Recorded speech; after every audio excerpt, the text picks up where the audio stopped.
let's go and get started for the evening. So again, my name is Luke Nathan Phillips. I'm a volunteer with Braver Angels. I'm here with Shadi Hamid and Geoffrey Kabaservice for an event, for an America's Public Forum event focusing on the vital center and whether there is something resembling a vital center in American politics in 2020 as we approach these last 2 weeks towards the 2020 presidential election, and especially as we go further into the 2020s and observe how politics may or may not evolve over the course of that time. Let me introduce our two guests real quick. So Geoffrey Kabaservice is the director of political studies at the Niskanen Center. He writes for a variety of outlets, including The Guardian over in the UK and The Washington Post here in the United States.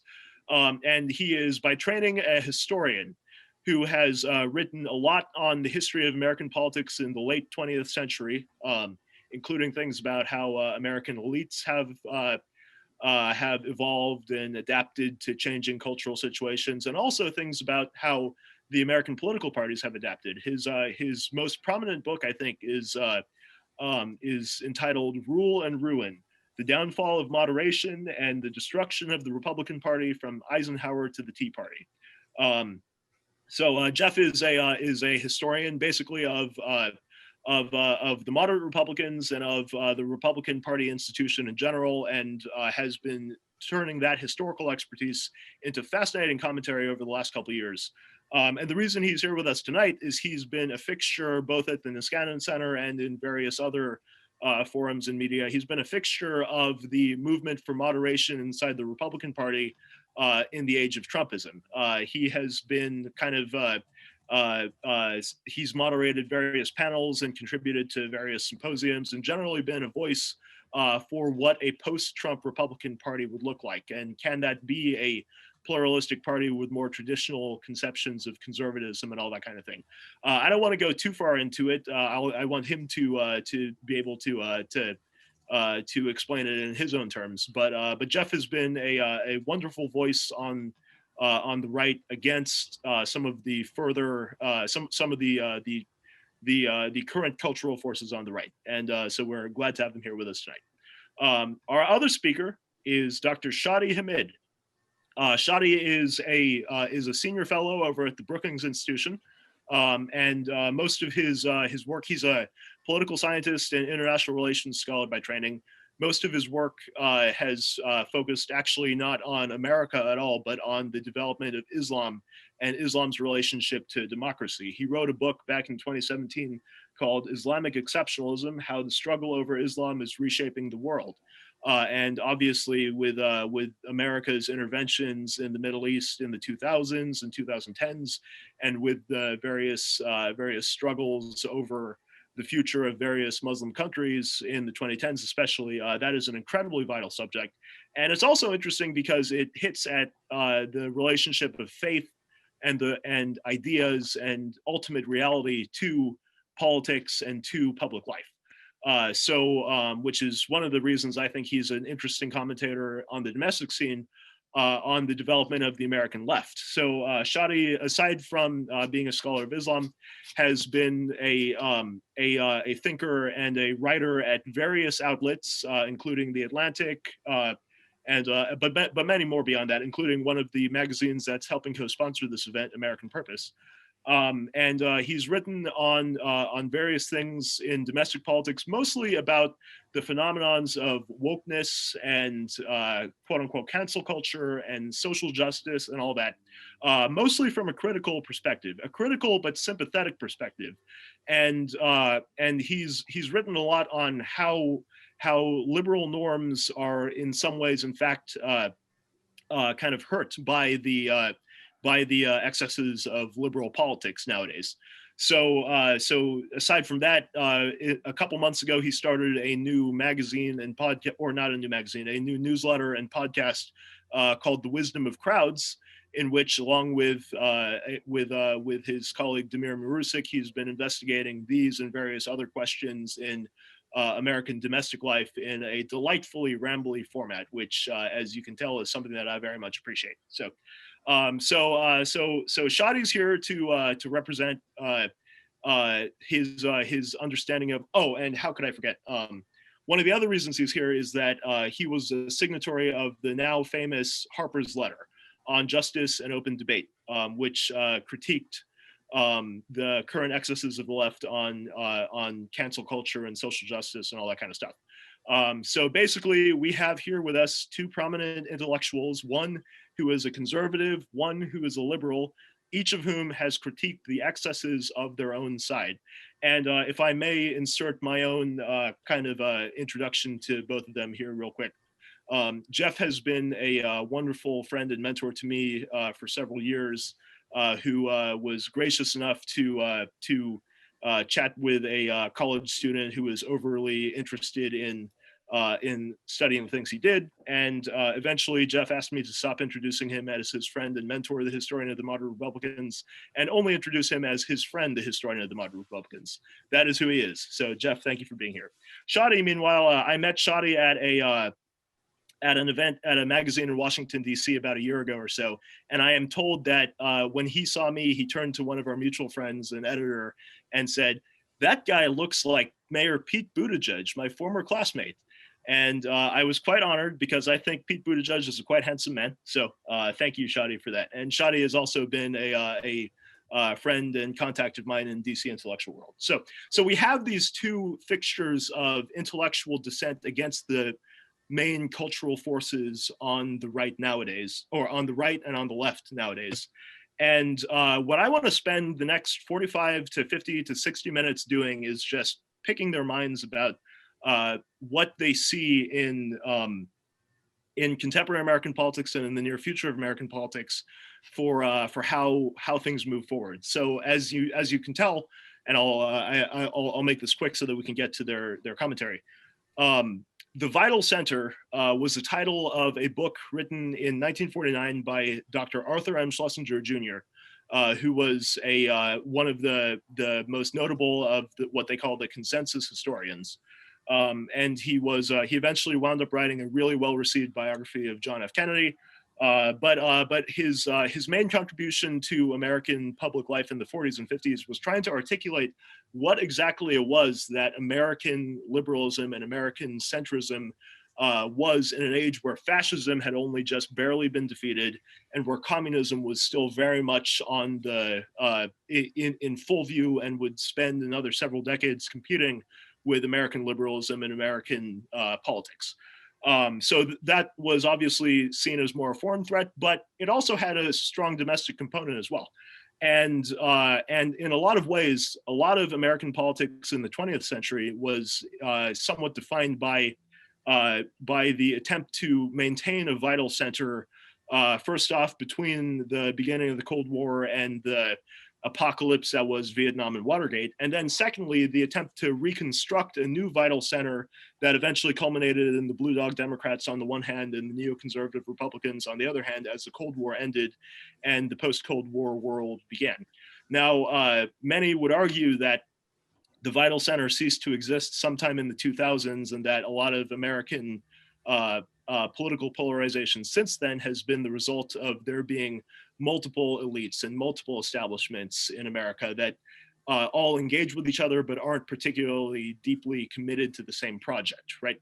And the thing about the movement against wokeness on the left and the movement against Trumpism on the right is suddenly, this is just purely my conjecture, it seems that you have conservatives and liberals who see a value in the American institutions that is not contingent on whatever social or political values they might otherwise have, but that the institutions are valuable in themselves. And I may be wrong about this. So this is exactly why I brought Shadi and Jeff here today, is I want to see what they think on this. But the question we want to discuss over the course of the rest of this evening is, to the degree that anti-woke liberals and never Trump conservatives are influential and might gain an influence over the course of the next couple of years, is there enough of a something there that they're both defending that they might be able to create a new bulwark in American politics against some of the excesses that are very strongly felt and very legitimately felt, but are still kind of not the most stabilizing influences in American politics? So So Jeff, Shadi, whichever of you wants to go first, feel free to be my guest, and I look forward to continuing this conversation. I'll go, sure, why not? Thanks very much for that introduction, Luke. Feels like it's been a long time since your USC days. I will confess that you were and did come across as overly interested in the subject of moderate republicanism, but sometimes excess interest in moderation can be a very attractive thing. And all comparisons to Slayer Pete are awesome too. I love that guy. He's been a really articulate voice lately. Welcome to you all. What Luke didn't mention is that I've been involved with Braver Angels for a while, even going back to its Better Angels days. And in fact, I attended the National Convention in St. Louis last year. And I think I recognize some of you from there. And you know, it's strange to be talking with you all remotely because this organization has always sort of had the feeling of a revivalist meeting in some ways to me, and personal contact and connection is very important for that. On the other hand, the advantage of Zoom is that it can bring people together from a lot of different backgrounds and geographical areas. I see Stuart Schussler there from Tennessee. He's my sister's boyfriend, so I appreciate seeing you there, Stuart. I see a couple other people identifying themselves as being from Springfield, Missouri, and really all points of the compass. That's great. And just on a personal note, I want to say that I hope you all are doing okay, at least in this time of pandemic. It is really isolating. It really sucks, to be honest. I have done less than okay on a lot of days.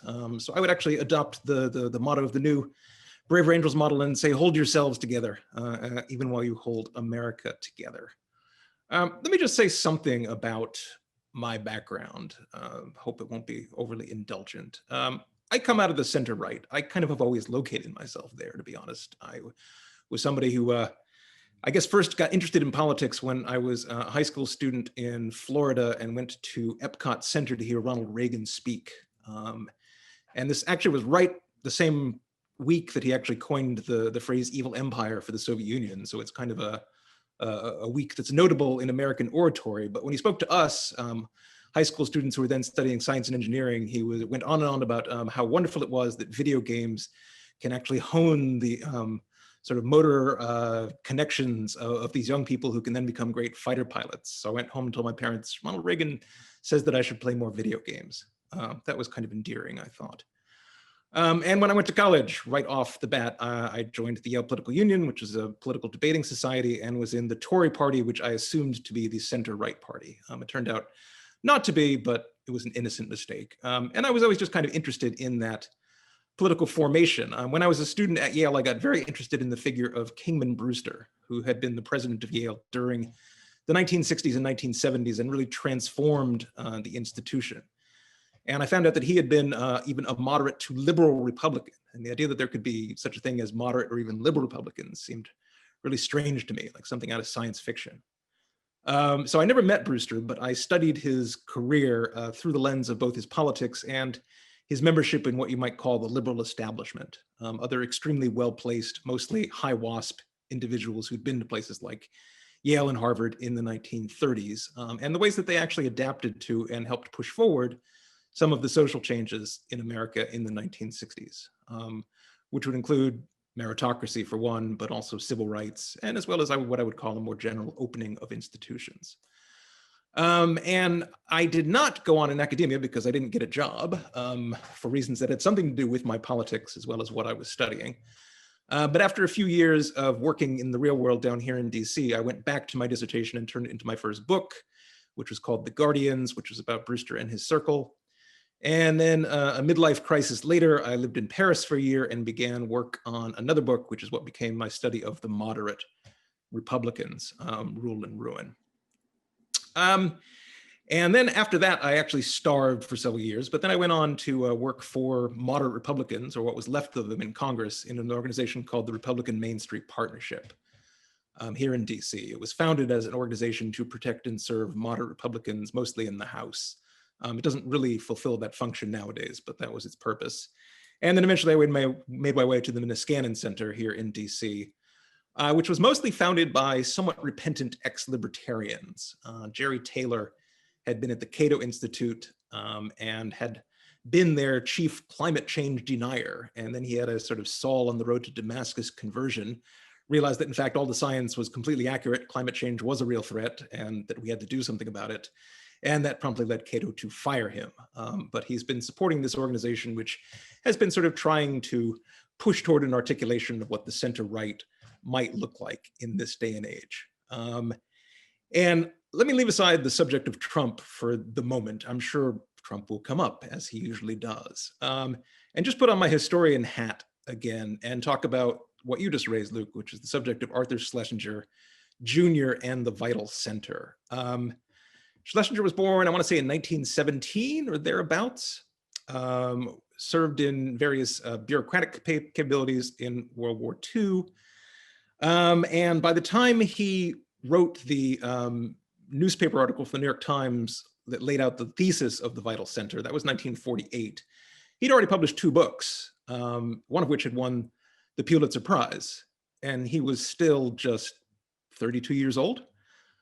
So, you know, classic overachieving young punk. One thing he had not done actually was get a PhD. He never earned a PhD because he was in the Harvard Society of Fellows, which at that point discouraged its fellows from actually getting a PhD since it wanted to inoculate them against the vices of scholars. And that was, I think, part of what actually made him so influential. There are really like 3 historians who tower over this immediate post-war period: Arthur Schlesinger, Richard Hofstadter, and C. Van Woodward. And in fact, Cheat here of The Nation wrote what I thought was actually a really good critique of Richard Hofstadter just about a week or so ago, which is interesting considering that Hofstadter has been dead for 50 years and his major book that was coming under criticism had come out, the Reformed tradition in America, that had come out even 15 years before he died. So, you know, these issues are still vital in some sense. But the context in which Schlesinger was writing the Vital Center was somewhat different from what we're in now, although it had similarities. It's just as Luke said, there had been World War II finished. This was also coming in the wake of the Great Depression, when it seemed that American capitalism was going to collapse. And this made more attractive radical alternatives on both the right and the left. There was, in fact, a homegrown fascist movement in America, as well as a thriving communist party. And in the immediate aftermath of World War II, Schlesinger helped to found Americans for Democratic Actions, who were center-left anti-communist liberals. And they felt like they had a lot to combat on all sides of them. And particularly this was true in the 1948 election, when the Democratic Party saw, in effect, a walkout and separate parties forming to their left and to their right. Henry Wallace, who had been Franklin Roosevelt's Secretary of Agriculture, ran as the presidential candidate of the Progressive Party, this word progressive that keeps coming up in all kinds of guises throughout American history. And he was against the Cold War as it was forming, was very friendly, perhaps overly friendly to the Soviet Union and Joseph Stalin, and his campaign was very heavily penetrated by American communists. But also that year, following a brave speech for civil rights at the 1948 Democratic National Convention, there was a walkout of the Dixiecrats, led by Strom Thurmond, who at that point was a Democratic senator from South Carolina. And this group essentially was campaigning on the issue of segregation, and did in fact end up pulling away a lot of the southern states from President Harry Truman, the incumbent Democrat who had succeeded to that office after Roosevelt's death. And the preservation of segregation was really their one and I would say only item that they were pushing for. And then on the right, you actually at that point had a very disorganized right, but you did have centrist forces that were fairly strong at that point and would go on to nominate General Dwight Eisenhower for the Republican candidate for president. He would defeat the candidate of the conservatives, Robert Taft, the senator from Ohio, and would go on to govern as a moderate Republican throughout the 1950s. This didn't mean that Schlesinger wasn't critical of Eisenhower, he was, but recognized that there actually was a kind of community of interest between the center-right and the center-left, in that the center-left would repudiate their extremes in the form of the communists, and the center-right would repudiate their extremes in the form of the fascists, obviously, but also to some extent, the people who really wanted to turn back the clock on American progress and move the world back to an isolationist position, which it had held before World War II. And both parties, to some measure, at least the centrist elements of both parties, also opposed Southern segregation, although it was not as prominent a theme in the Vital Center as Schlesinger later would have wished that it had been. And without saying too much about the present moment, because I'm sure we will get to that, I have come to believe that we are in a similar moment now, not because we actually have that many actual communists or fascists here, but because there are authoritarian, illiberal tendencies on both the right and the left. And there is more of a community of interest between those on the center right and the center left than we might have thought prior to the era of Donald Trump.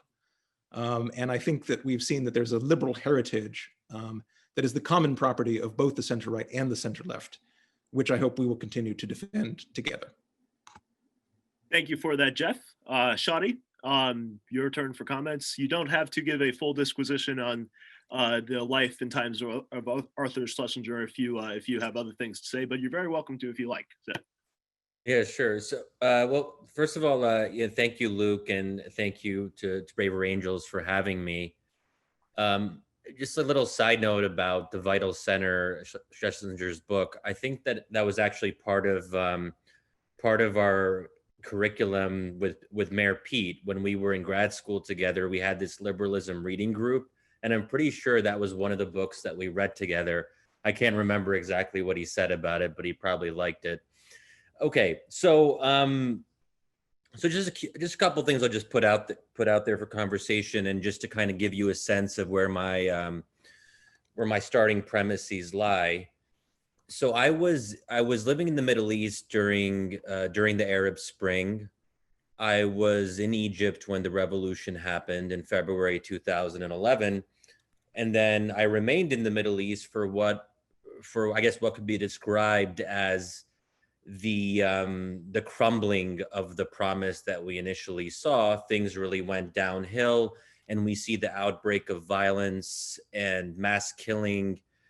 And I remember at that time, there was a clear distinction between the Middle East and America in one big way, which is in the Middle East, people were divided over foundational questions, over existential questions, really, the role of religion in everyday life, the relationship between Islam and the state, the relationship between the state and Islam, the meaning of the nation state, what it meant to be a citizen, what it meant to be an Egyptian, so on and so forth.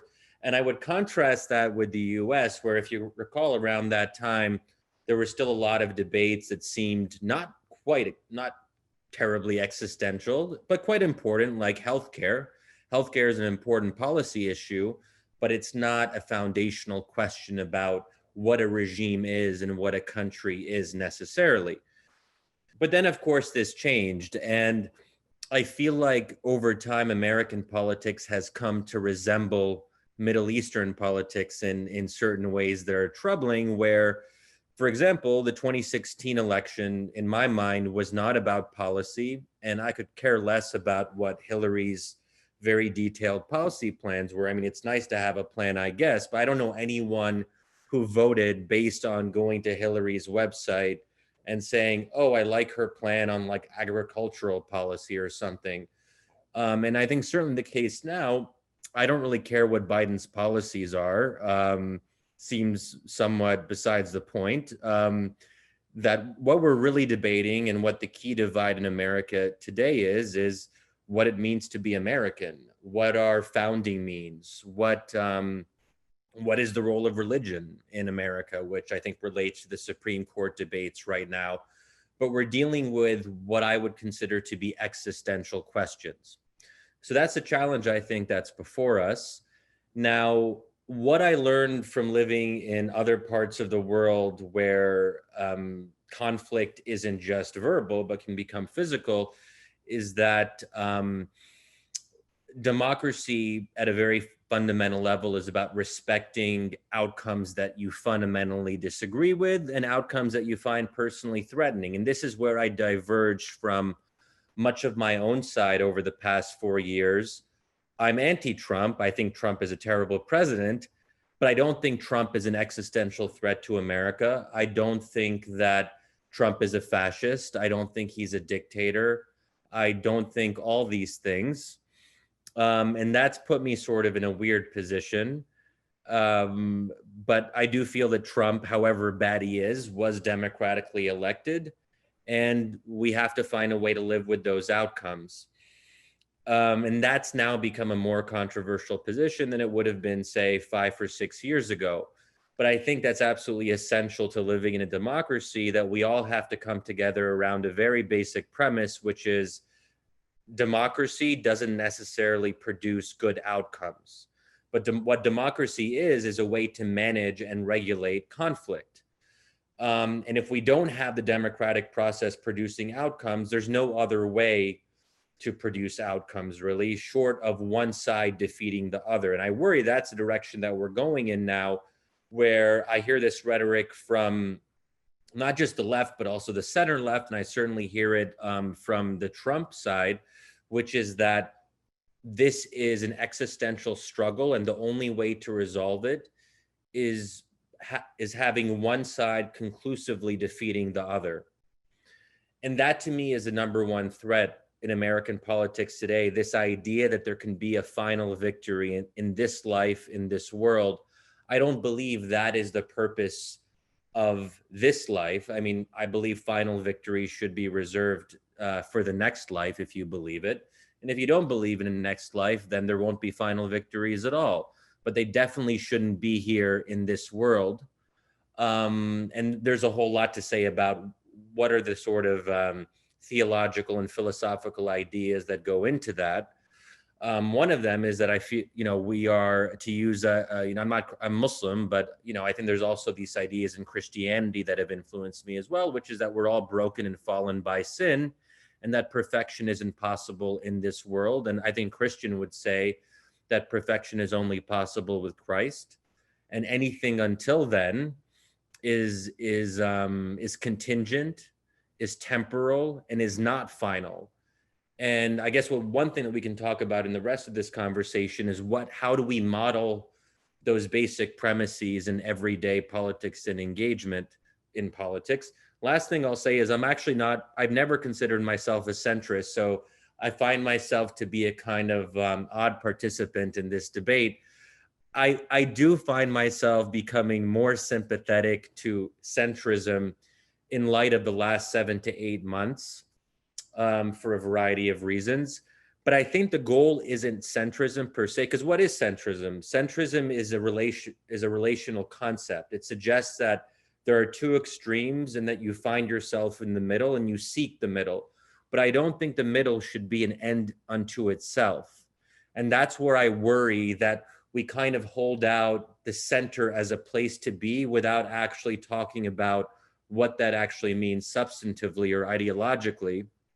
And I should note that some of the most vigorous supporters of, say, conspiracy theories on my side, like Russiagate and all that stuff, were actually not so much the left, but I would say instead the center left, people who are otherwise reasonable and rational, at least before Trump, but they kind of lost their minds, in my view. And I'm not talking about, here I'm talking about the more maximalist collusion conspiracy theories. Of course, I think most reasonable people agree that Russia is trying to mess with our electoral process and sow doubt in our democracy. But when you start getting into actual conspiracy theories about the Russians actually tampering with vote totals and things like that, which even someone as moderate as Harry Reid was sort of being open to, then we have a problem that isn't just about being center, left, or right. It's something that anyone can fall victim to. Well, thank you, Shadi, and thank you, Jeff. I think these two opening statements of sorts are helpful for framing, I think, where either of you two are coming from. And I hope the audience will observe over the course of this time that there are some ways where Jeff might be even further to the left than Shadi, and Shadi might be even further to the right than Jeff, which goes to showcase the true complexity of all questions about intellectual dissidence and centrism, or maybe not just centrism, but coalitionalism in American politics. So, but with that, let's go to a kind of rubber meets the road kind of question then. Shadi, obviously you were one of the signatories of the Harper's letter, and you got some certain amount of flack for that. But I think you've also written a couple kind of post hoc kind of reflections on that. If you could talk a little bit about that. And then Jeff, you obviously have been involved with Niskanen for quite some time. There was a conference on the future of the Republican Party back earlier in 2019, I believe, or the very end of 2018 or beginning of 2019, where you moderated panels on, number one, what is moderation? But number two, how should the Republican Party operate after Trump, or in the event that that Trump is reelected and the current environment continues to exist? How should people trying to promote a kind of a conservative politics that is not as flamethrowery, I suppose, as some would think Trumpism is. So if you could talk to some of your personal experiences on that front, what that's looked like, and then how the last several months of electioneering, I guess, have influenced the way you're thinking on that front. Go ahead, Shadi. Oh, okay. So about the letter, so I mean, one thing that I really started to feel over the past, I mean, since the protest started really in June, which I was very much supportive of in terms of the systemic goals. So for example, I support pretty serious criminal justice reform, sentencing guideline reform, police reform, the whole list of things really. What I was very uncomfortable with was what came along with that, which was from a lot of, I would say, elite liberals and prominent publications. And people can say, especially on Twitter too, so you see this a lot if you're on Twitter, we might call it wokeness or whatever. I have a serious problem with wokeness insofar as I find it to be, first of all, I'll just be straight up, I find it to be ridiculous as a conceptual framework. And I think this really hit me. So my parents live in Pennsylvania, and I try to see them regularly during this pandemic period. And my mom is confused by wokeism, and she was confused about the letter. She's like, so my parents read the letter and they're like, this seems really sensible. Why is there a controversy around this? It just seems like pretty vague and self-evident statements in support of free debate and free expression and all of that. And I tried to explain to her what the woke movement really stands for. And I would suggest anyone who's interested to try doing this yourselves, where you try to explain to someone who has no idea what wokeness is, you'll find yourself sounding really silly. And that's what I found too. I couldn't really explain it in a rational, reasonable way. And in part, it's not meant to be described in a rational, reasonable way, because that's not really what it's about. And the idea, I think, that everything is about not the speech or the content of the speech, but about the identity of the speaker, I think that my parents find that anathema, and there's no way to really explain it to them in an obvious way, because they came to America with a different set of assumptions about what the American idea and what the quote unquote American dream was. So I think there's a lot of children of immigrants like myself who find this new trend on the liberal left to go against everything our parents thought America was about. And it undermines what I think my parents still believe America is and should be. And it's interesting to note that there was a disproportionate number of people who signed the letter who were of Arab and Muslim background. I don't think that's by accident. I think there's quite a few of us who find this to be, but also I think if you're a monotheist, that there's an idea that we're all equal in the eyes of God, and that we are all individuals, and our only ultimate responsibility is to a higher power. The idea that we would have an ultimate responsibility or an ultimate accountability to our own group or to our own race or to our own marginalized tribe, goes against the very premise of monotheism.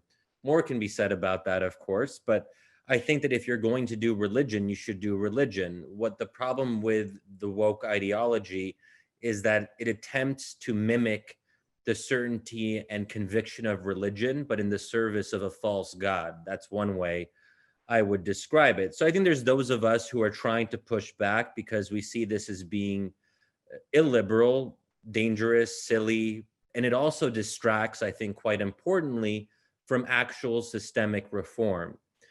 The sorts of things that I mentioned just a moment ago that would actually help people of color, that would actually make a tangible improvement in their lives. And here we are instead debating 1619 or 1776 and getting into all this silly stuff when that doesn't actually help the people who are suffering from police brutality and criminal justice system that is, quite frankly, messed up.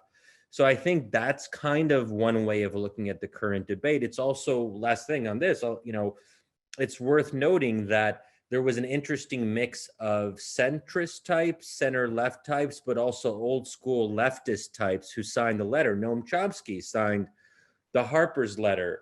And this is also where I'm more, not that I'm a supporter of Chomsky, I'm not, but I think what Chomsky and other old school leftists understand is that a focus on superficial aspects of race and skin color and representation. So this idea that you go into a room and the first thing that you look for is what the breakdown between different races is.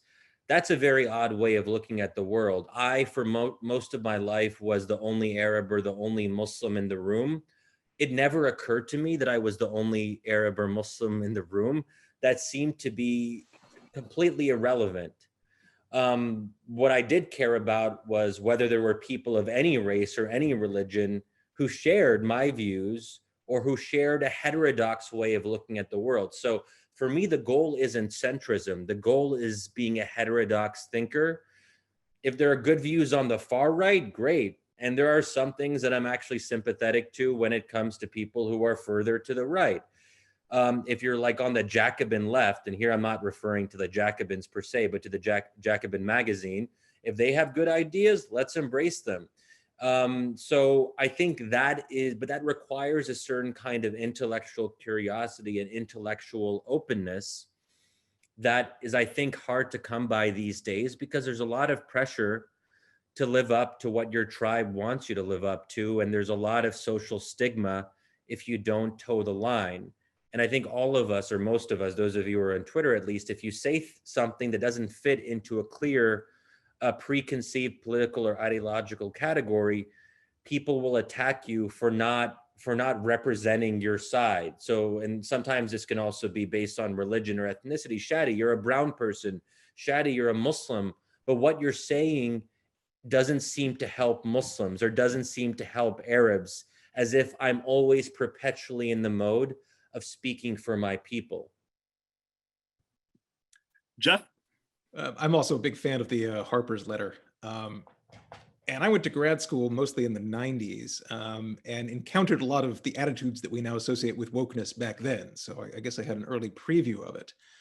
And part of what I found hard to argue with it was that it was coming from a place of ideological certainty and rigidity that actually was somewhat similar to religious certainty and rigidity. And in fact, I think I'm not the first person to make this, but wokeness may have come about because of a need to fill the religion-sized hole that we have within us and all that it can bring. And I find myself wishing that I'd actually spent a little more time in grad school on the wars of religion. We tend not to remember a lot of the details of the 30 Years' War, but these were miserable, grinding conflicts that resulted in massive slaughter of people who, racially, ethnically speaking, were identical, but one was Protestant, the other was Catholic. And in certain parts of Germany, up to 60% of the population perished. And there's no point in going through the exact terms of the 1648 Peace of Westphalia, except to say that no one won the wars of religion. There was no victor Protestant or Catholic. What there was a common recognition that humans cannot determine the will of God, and further to push the religious imperative to its logical extreme, which is of slaughter of the non-believer, ultimately will not serve civilization or humanity. So I would somewhat take a little bit of a difference with Shadi. I don't consider myself a centrist. The term we like is moderate, and it's not just a sort of fine rhetorical distinction. Moderation is often associated with the slogan moderation in all things, but actually what was carved above the temple in Delphi in Greece was nothing in excess. And in some ways that's a more concise definition of moderation. I think the things that we believe on both the center right and the center left are these liberal values common to open societies: tolerance, pluralism, freedom, openness, effective governance. And I hope that we can actually come at these issues with the kind of passion to make them a fighting faith in the face of our opponents on both extremes. When I actually researched the moderates of the early 1960s, what I found was that what distinguished them on the Republican side was that they were not very moderate or centrist, as we think of it, when it came to the matter of civil rights, which they saw as the most important issue in America. They believed that the right to vote, the right to be treated as an equal citizen, was foundational to what the country was all about. And they went and put their bodies on the line and devoted themselves to the cause. And these are people who are Republicans. This statistic has been shown a lot and has maybe been over repeated, but in the end, a greater percentage of Republicans than Democrats in both the House and Senate voted for both the Civil Rights Act of 1964 and the Voting Rights Act of 1965. Because you are moderate does not mean you are not passionate about the things you believe in. And it doesn't mean that you can even push them in a radical direction, because a society in which people of all colors were free to interact and fulfill their promise on an equal basis was in fact a radical vision, which moderate Republicans as well as Democrats helped to make real. And in the same way, in this day and age, I don't feel that centrism in the sense of, okay, you say 10, I say 2, maybe eventually we get to 5. I don't think that's the approach that's actually going to get us past a lot of the problems that we face. That's not the approach that's going to be most appropriate for dealing with climate change. And in particular, the biggest issue I have with the Republican Party right now has not so much to do with Donald Trump, but the fact that the Republican Party at this point seems to have as one of its principal causes the denial of the right to vote of many of their fellow Americans. This was not what I signed up for. This was not what a lot of people signed up for who once identified as Republicans. And this, like I said, predates Trump. It goes back really to the 2013 Supreme Court decision in Holder versus Shelby County, which gutted the preclearance requirement of the 1965 Voting Rights Act. I think it is essential to restore this act. I think that is the first priority that any decent Republican should have in the next Congress, as well as Democrats. And this doesn't necessarily feel like a centrist sort of thing. It's just a matter of doing what is right. And the way in which we are actually moderate comes through our common liberal approach to these matters of debate and compromise and agreement. So I think this is fascinating on all fronts, but I want to go a little bit more deeply into some of the programmatic kinds of questions of this. So Shadi, the points of view that you're expressing here obviously have a lot of, they're not the mainstream on the left by any means, but obviously given the Harper's letter and given various other various statements by a whole panoply of people, and also the sheer numbers of for example, progressives and liberals who either subscribe to or actively write for magazines like Quillette, right? So there's a lot of liberals who have this kind of set of viewpoints, even though institutionally it's relatively nascent. Jeff, on the points of view that you're expressing, obviously there's institutional support for it. The Niskanen Center is one of the best think tanks on it. The Bulwark newsletter and the Bulwark is a whole website and magazine, actually, now that I think about it. And there's been this whole movement of Never Trump Republicans. Robert Salvin and Steve Tellis, your colleague there at Niskanen, just wrote a whole book about that as well. So there's obviously, again, it's not like these different forces are particularly driving the narrative on either side. There's still much larger forces that are perhaps even subconsciously driving the things that led to Trumpism and the things that led to wokeness on either side of the question.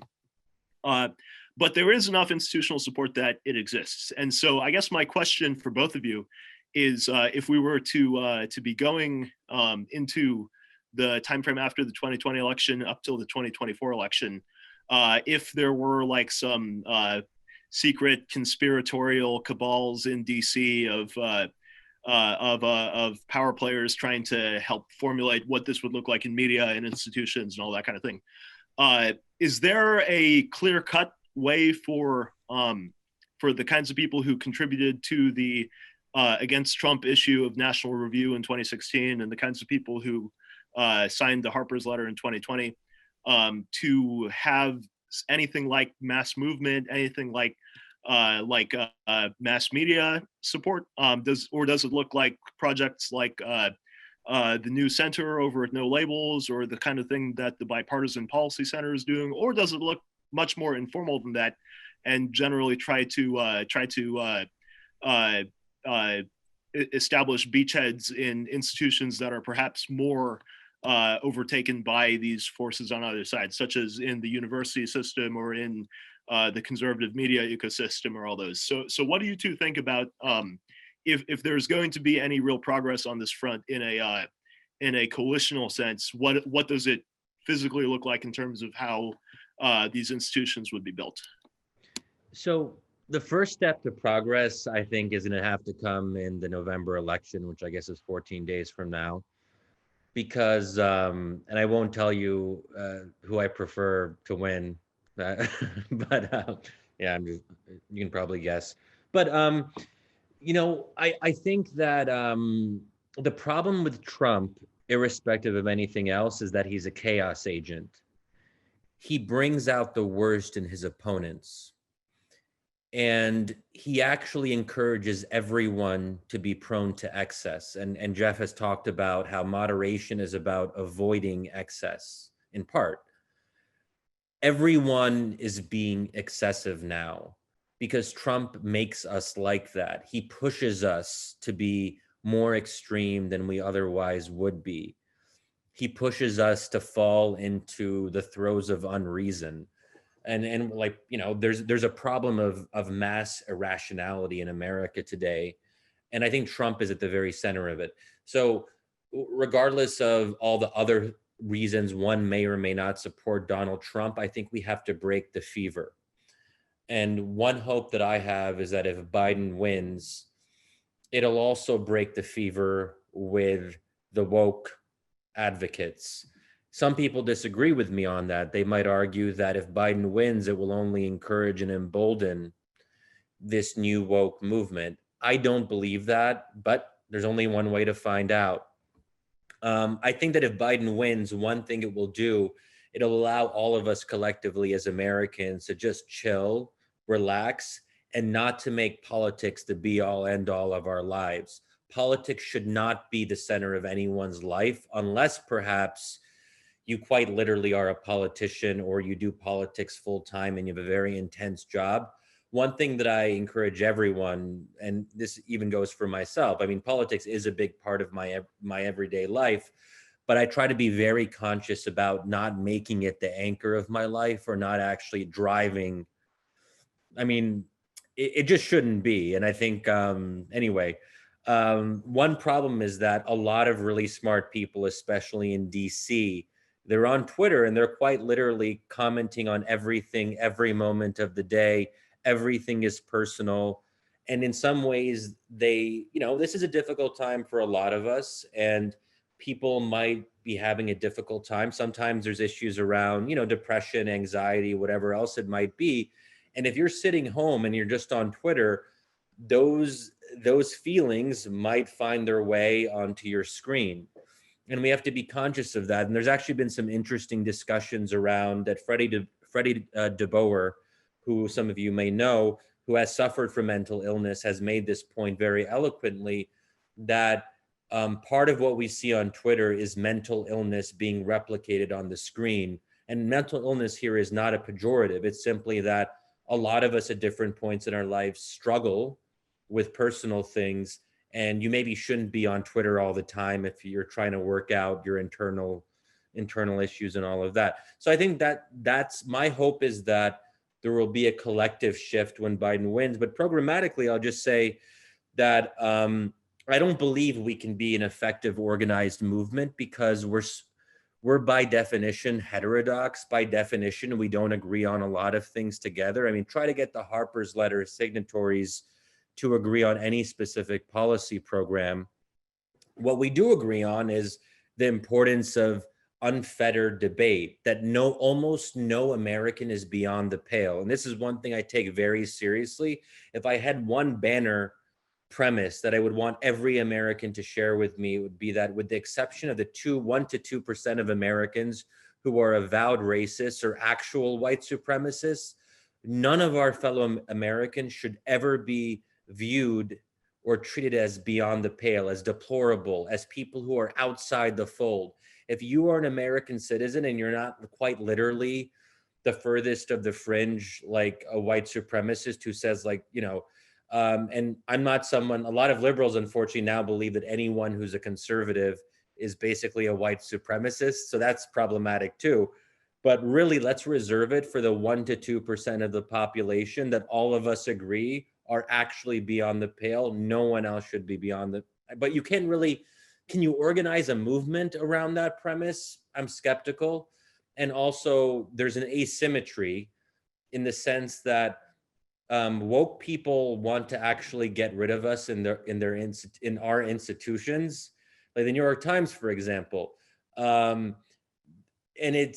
we don't really return the favor because we're open to all ideas having a seat at the table. For example, it's never occurred to me that someone who's like a hardcore woke person should lose their job. No, I want to have people who can represent the woke perspective in the most eloquent, effective way possible.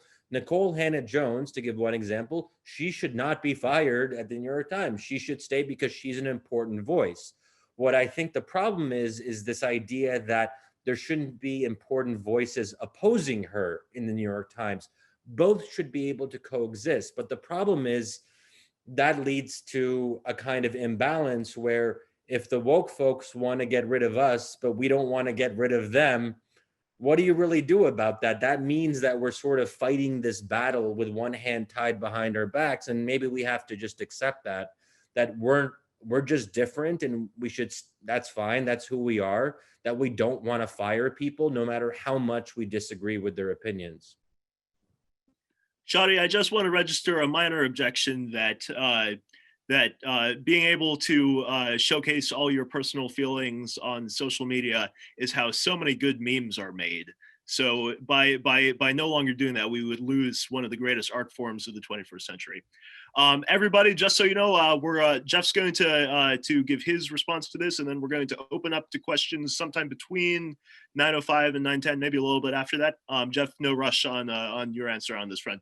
But if you start having questions, feel free to get ready to put your blue Zoom hands up, and also feel free to chat whatever the questions you have are to Dennis and Ibrahim, and that may well make it easier for us to call on you sooner. So, but Jeff, on to institutions. Well, I'll try to be relatively quick, but I'm going to have to disagree with you on memes, Luke. Memes are a substitution for thought, and they're a manipulation of emotion. And in that sense, Trump has been our first social media president. And all of the vices and drawbacks of social media are evident in what Trump does. He drives people to the point of fanaticism, both those who support him and those who oppose him. And again, fanaticism is the thing that is the antithesis of moderation, as well as, I think, of rational consideration. In terms of the influence of the Never-Trumpers, I think there'll be precious little going forward, to be honest. Never-Trumpers have a disproportionate influence in the intellectual world. And, you know, the folks at the Bulwark are great, and they actually are getting a wider audience. But, you know, this is not the entirety of the world, and Never-Trumpers probably represent at most 4% of the Republican Party. That's a critical part of the Republican Party. It's a sufficient margin, I think, to deny Trump re-election in 13 days. But, you know, nonetheless, I do think that there is a connection between moderation and majoritarianism, in the sense that I do feel that most of the population still falls somewhere in that the broad part of the bell curve. They have opinions that are not extreme, and the extremes are an extreme minority on both sides, but they tend to be a super empowered minority for reasons that are peculiar to our political system. In particular, the fact of the matter is that the primary system, low participation elections, really do allow a small minority of very committed people to have enormously disproportionate influence, particularly in a system where you have rigid gerrymandering of the kind that we've had, thanks to computer-assisted design. However, you know, the hope that I have, and that others of us at the Niskanen Center have, is that we can do something to revive or perhaps even recreate the moderate wing of the Republican Party. Now, there's not much of it left in Congress, to be honest. You know, who are we talking about? John Katko, Brian Fitzpatrick? I mean, you have to sort of search for people who can credibly be called moderate. And then a lot of the people who used to be considered moderate, like, let's say, Susan Collins, it's widely felt that they have been discredited by Susan and other legislators going along with Trump, that this sort of shows that they lack the integrity to stand up for the principles that they had espoused in the past. So it's going to be an uphill battle, but I think it's a necessary one because, as Shadi said, this idea that you can win by simply running roughshod over your opposition is unlikely to be the successful model in American politics. It certainly hasn't been over the past many decades, with a few very prominent exceptions like the Affordable Care Act. Most significant and durable legislation has passed with a significant majority, really, of the opposing side. And this certainly is what gave legitimacy to the Civil Rights Act and the Voting Rights Act as well. You know, otherwise you're in a situation where it's just complete and total warfare, and the administration that comes in utterly undoes everything done by the previous administration until it in turn is undone and all of its works are gone. And it was always felt by the American founders, and indeed most sort of people who have written about American democracy, that this was the advantage that we have over other kinds of government, that there is in fact a continuity, that there is an acceptance of the peaceful transfer of power, and further, a willingness to rationally consider the merits of the programs passed by your opponents. And so, for example, just another little historical note here, the major enemy of the conservative movement as it took shape in the mid-1950s was not the late Franklin D. Roosevelt, it was Dwight Eisenhower. Because Dwight Eisenhower recognized that Social Security and other critical innovations of the New Deal had become important to Americans. They saw it as a guarantor of their security, and to remove it, to undo it, would actually be a radical act, not a conservative act. So from the conservative standpoint in the mid-50s, you know, FDR was the opponent, Eisenhower was a traitor. And this kind of thinking has hampered the conservative movement ever since. And yet that has not extended, I think, to the feeling and outlook of the broad American public, which does still value the contributions of the civil rights movement, of the New Deal order, of some certain of the Great Society innovations, yet also sees a place for Ronald Reagan and his theory and philosophy of the free market and conservatism. I feel like most people have held these two things in balance, and balance is, according to our mutual friend Aurelian Cryutu of Indiana University, one of the key characteristics of moderation. So questions are coming in over the over chat, and also everybody should feel free to raise your hands too. I just want to rephrase one of the questions that was chatted, because I realize it's something that we should have discussed earlier in this, and I think it's an important thing for the notions of moderation and centrism and this whole vital center against the further extremes concept. What if somebody is on the extremes?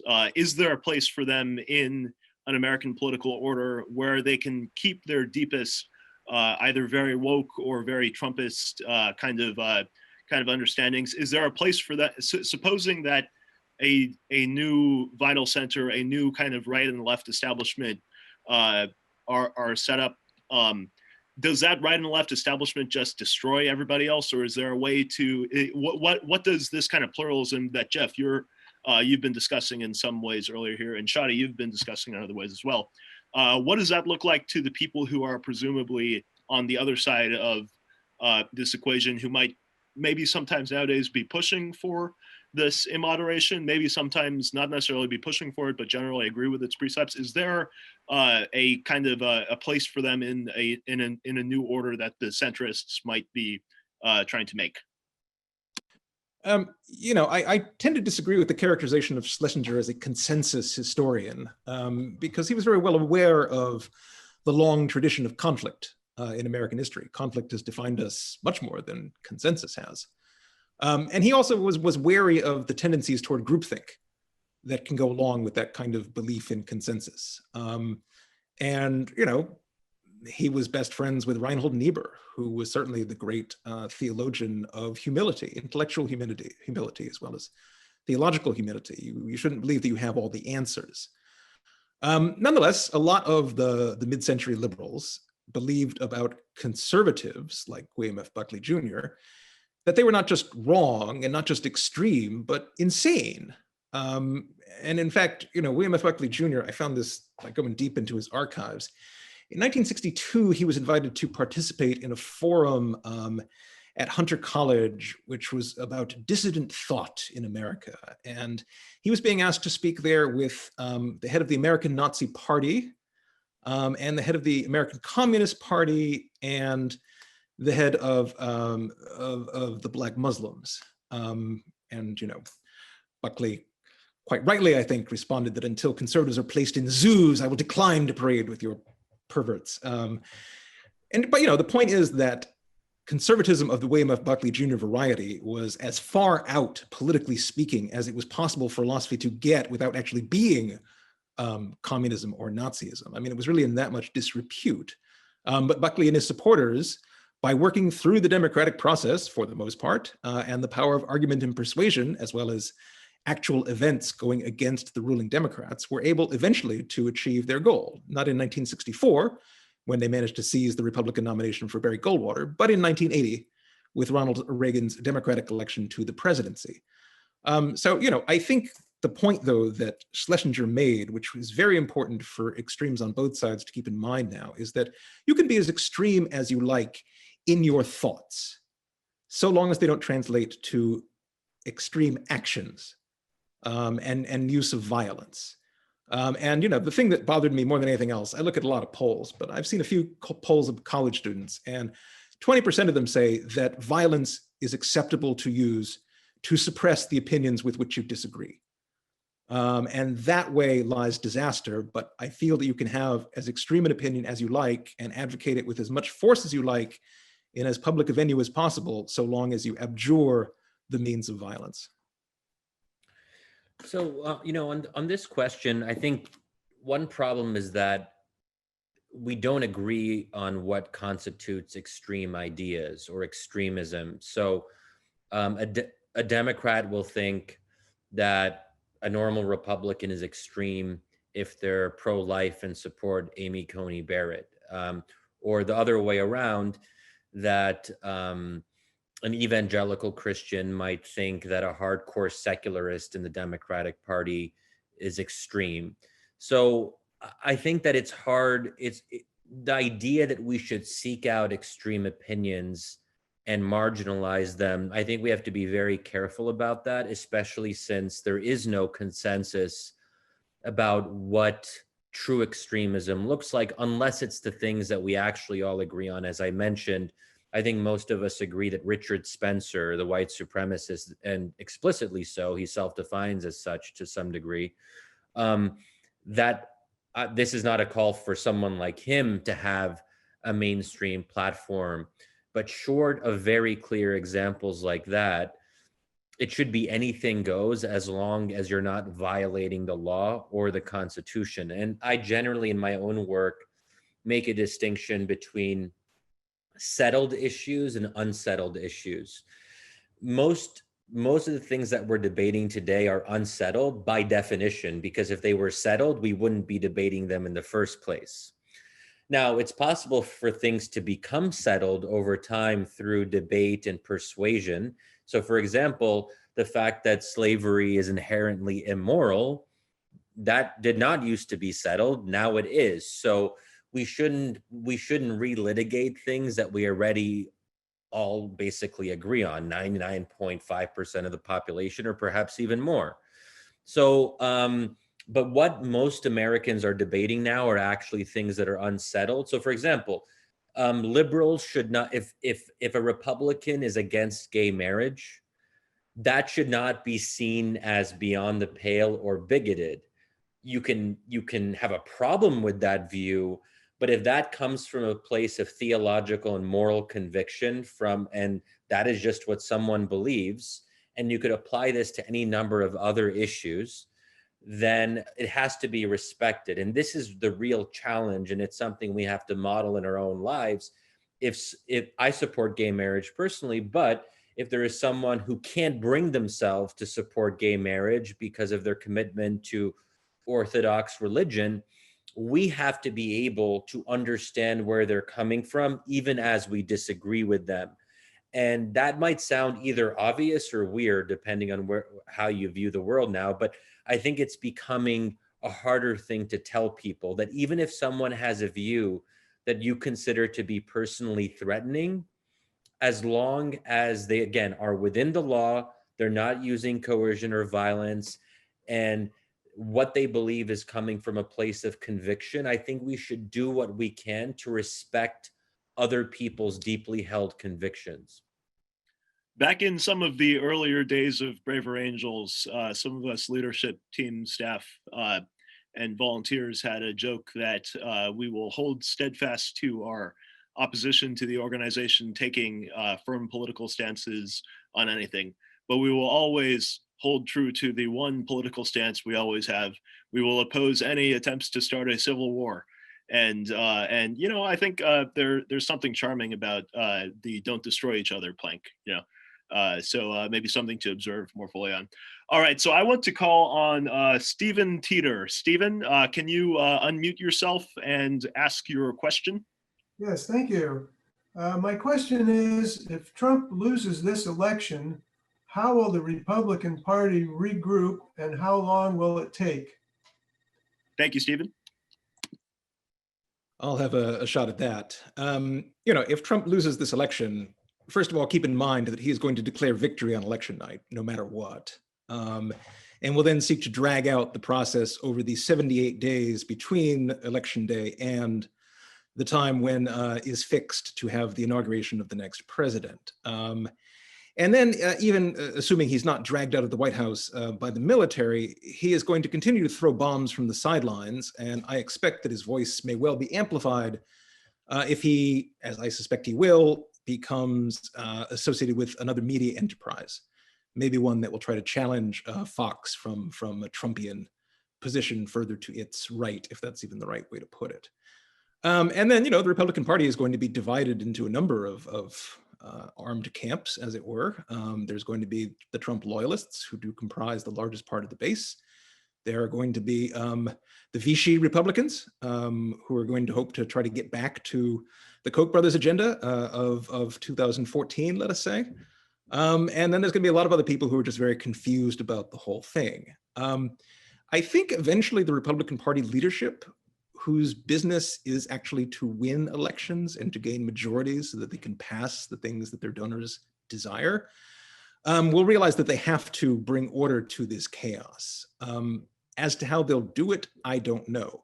I don't expect that in 2021 there will be any kind of document coming out of the Republican National Committee that will be analogous to the famous autopsy report of 2013 that called for the party to moderate and become more of a big tent party, making broader outreach to those constituents that had ceased to vote Republican.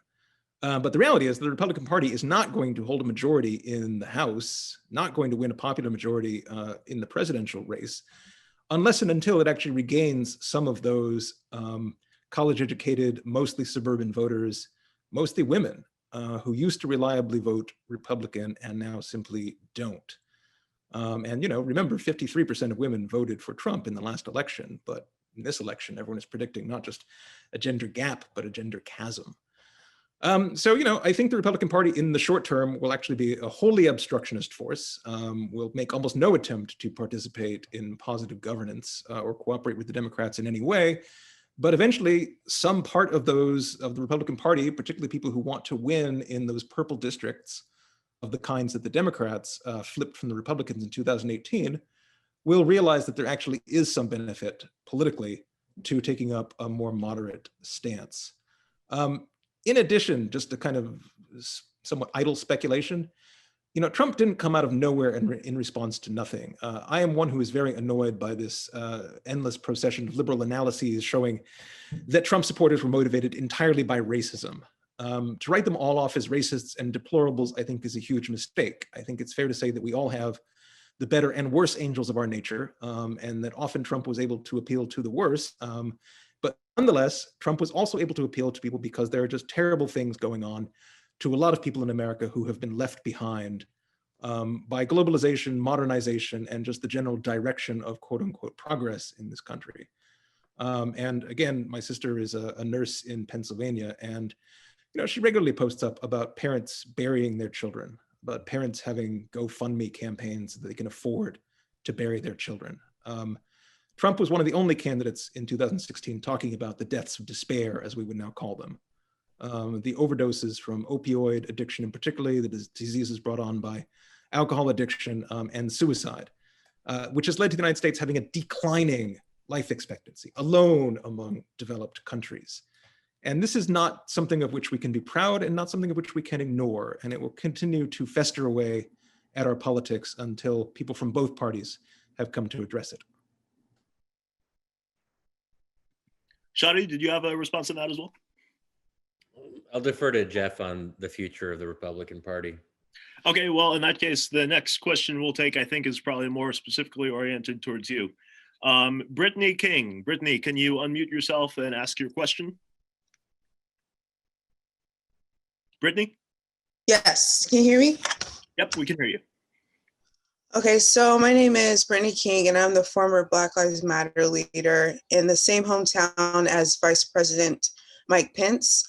I have begun my own journey away from wokeism and more of heterodox thinking myself, which has been a journey as a Black woman. But my question is, should there be more of the center taking their time to understand the historical implications on specific racial groups, specifically the Black community, and giving them more grace, realizing there's centuries of conditioning, making them see their race as something of a burden, and for them to see oppression as something really evident in their life?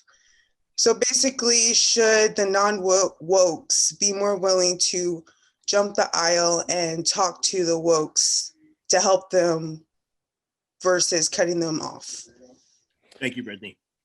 Yeah, well, thanks for the question. It's a great question because that my preference would be persuasion, and in the sense of, I mean, one way to make the argument basically is that the sort of narrow, superficial woke approach is actually ultimately counterproductive. And I think one obvious way to demonstrate that is to look at how so many Fortune 500 companies and corporations are embracing some of this rhetoric.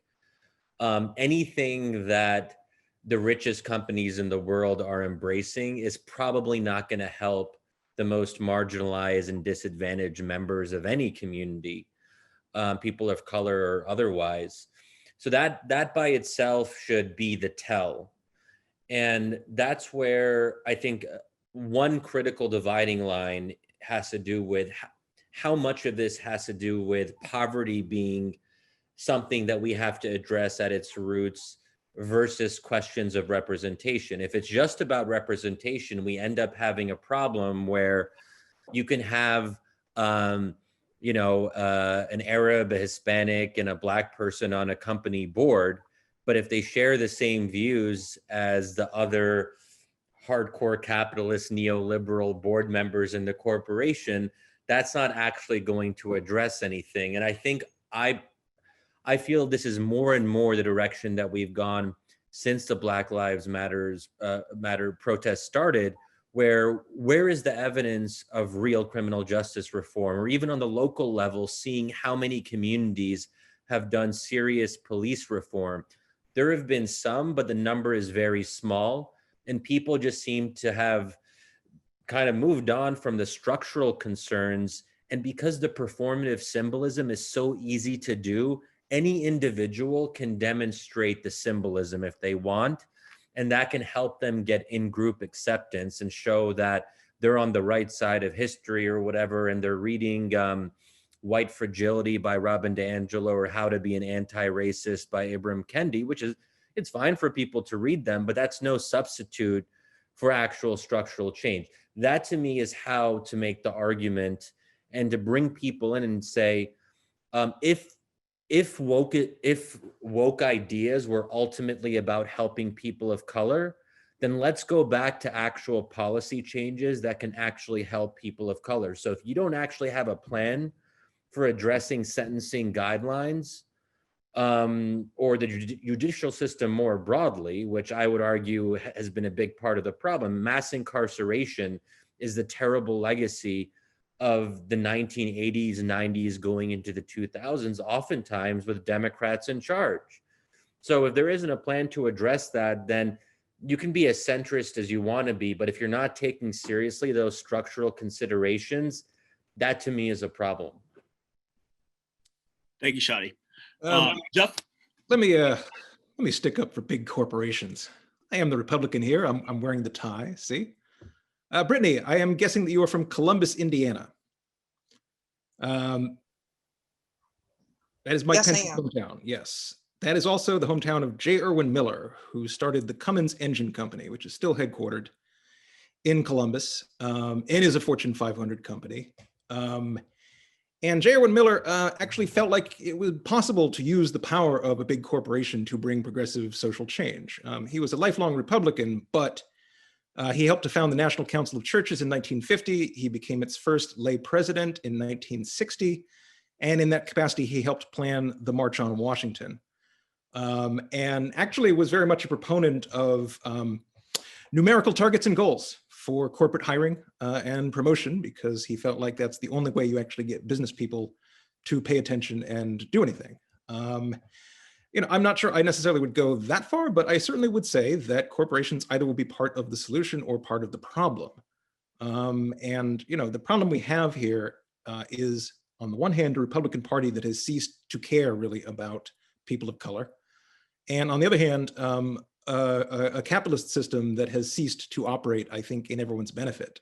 Speaking of the bulwark, there's a piece in there today by two people I don't know, but Greg Hurwitz and Marshall Hershkovitz, on how essentially $50 trillion have been redistributed upwards to the top 1% over the last 4 decades, and that this is money that could have gone toward any number of things to strengthen the society, and in particular the role of its most vulnerable members.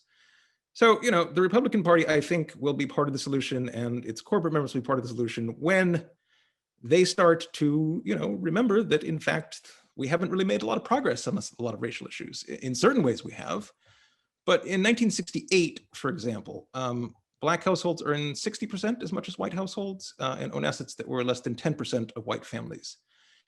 Those statistics are exactly the same today. And I think this is unacceptable.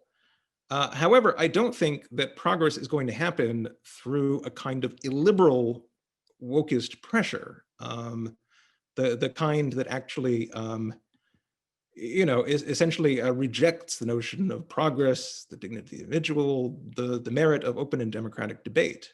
I think there is actually a way to build a consensus, certainly on the Democratic side, to some extent on the Republican side, about some kinds of reforms that would not be perhaps as extreme as some people on the woke side might like, but nonetheless would represent progress. And this, in fact, was the story of the 1964 Civil Rights Act. It was not something that met the maximalist demands of some activists, but it was recognized by the leaders of the movement as representing real progress. Well, as the great bard and sage of 20th century American democracy, President Lyndon Baines Johnson, so colorfully said, and it may well be applied to wealthy capitalists on issues of racial justice. It's better to have them on the inside of the tent pissing out than on the outside of the tent pissing in. So, and I think that's an interesting way to look at a lot of this kind of coalitional building that may actually help, maybe not necessarily friendly relations, but perhaps like coalitional relations be more possible on these kinds of things. So thank you for that insight, Jeff, and thank you for your insight too, Shadi. And Brittany, thank you for a wonderful question, by the way. I think that's exactly the kind of thing that we're trying to look here. So a very quick process note, everybody, we have a little bit less than 20 minutes left for questions. I'm trying to take questions that I think will move the conversation forward in the most possible productive ways, both for everybody here and also for everybody who'll be viewing it later. If you have a question that you'd like to ask, please chat it to Ibrahim or to Dennis, and also keep your hand up. I'll do my best to get as many as we can. I can't promise that we'll take everybody, but I'll do my best to get as many as we can in the next 20 minutes here. On that note, I'd like to take the question from Katie Peeg. Katie? Hi. Hi, I just wanted to ask, as I'm part of the minority in this group right now, as I'm only 18, I'm a college student, I wanted to ask on how do you see my generation and the generation before me, being millennials, how do you see us fitting into politics going forward, especially since we are kind of the ones who have not started, but made the woke movement popular. Yeah. Excellent question, Katie. Thank you for that. And also to all of our elders, on behalf of the millennial and Gen Z generations, we mean no disrespect by showcasing our relative comparative youth that is so obvious in this particular context. So anyways, Shadi and Jeff. Yeah, sure. Maybe I'll start on this. So I am a millennial, for better or worse. I think there's a change. I guess the younger generation, so they're what, Generation Z or something? So I think there has been a shift where, I'm going to sound like a really old person now, but when I look at some of the youngsters these days, I think one key difference that I notice is the inability to contend with struggle, difficulty, and hardship. That there's a sense that if things are too hard, that's a problem. And there's a really good book on this that some of you might be familiar with by Jonathan Haidt and Greg Lukianoff, called The Coddling of the American Mind, which talks about this shift that happened a little bit after I left college. I don't think we really caught too much of it, but this idea that everyone's a winner, everything should be made easy for the educational consumer, that difficulties made you a victim instead of encouraging people who face difficulties to transcend them and fight them and to beat them. So, one example of this that, I can personally relate to is the issue of microaggressions. I remember when I was in high school, before 9/11, there was this one kind of bully type kid who used to sometimes call me a terrorist. I know it sounds dark, but I was actually, in retrospect, I'm kind of impressed that he was politically knowledgeable enough to associate Muslims with terrorism before 9/11, because that wasn't really a very well-known thing. Like, you actually had to think about it a little bit. So it was offensive, but I don't remember that being an obstacle to my progress as an individual. I was just like, people are bullies. They say racist or bad things to you. That's a minor example. And there are macroaggressions, which are more difficult to get past in your life. But I'm talking about the things that are more symbolic and verbal. I was never taught to think of myself as a victim. Even after 9/11, when Islamophobia got pretty bad and people constantly were associating my community with terrorism and that we were a threat to national security, there was a lot of that rhetoric, and sometimes it got quite bad. I don't think the answer was ever to kind of like retreat inwards and say, you know, we're victims. I mean, I don't know if that's the right way to approach problems in your own life. And that's why I think one reason that we have the levels of despair and mental, you know, depression at very high levels. I've seen some numbers about depression in the COVID era, which are in the stratosphere. I think one thing we have to teach the young folk is how to deal with very difficult situations in your own life, because we're going to be facing more of this in the coming years and decades. Things might actually get worse in some ways with climate change and greater polarization, maybe even periods of civil conflict and low-level violence in the US. I think that America is resilient, but we also have to teach people that on the individual level, they can be resilient too. Just in the interest of political perversity, given that Shadi has sort of criticized the snowflakes from the left, why don't I defend them from the right? In many ways, we're living in a gerontocracy right now. If Joe Biden becomes president, he'll not only be the oldest president, he'll be the only president ever elected from the silent generation, the people who came between the greatest generation and the baby boomers. And you know, a lot of people in power in Congress right now are really old. But more generally, you can actually say that the baby boomers, by and large, are the ones who hold most of the keys to the kingdom in this society right now. And they are very different from Generation X and the millennials, particularly and noticeably in terms of race. Luke, you know, I actually saw Eric Kaufman's White Shift on your bookshelf. You know, this was a generation that had the lowest percentage, I think, of any American generation in terms of the number of people who were foreign born, because the baby boomers were coming after the shutdown of immigration following the 1924 immigration restriction bills. And Generation Z and the millennials have the highest percentage of foreign born, at least since, I think, the early 20th century. And more than that, you know, the young people kind of have gotten screwed by the system as it is right now. You know, they are doing much worse than their predecessors in terms of income, savings, buying a house.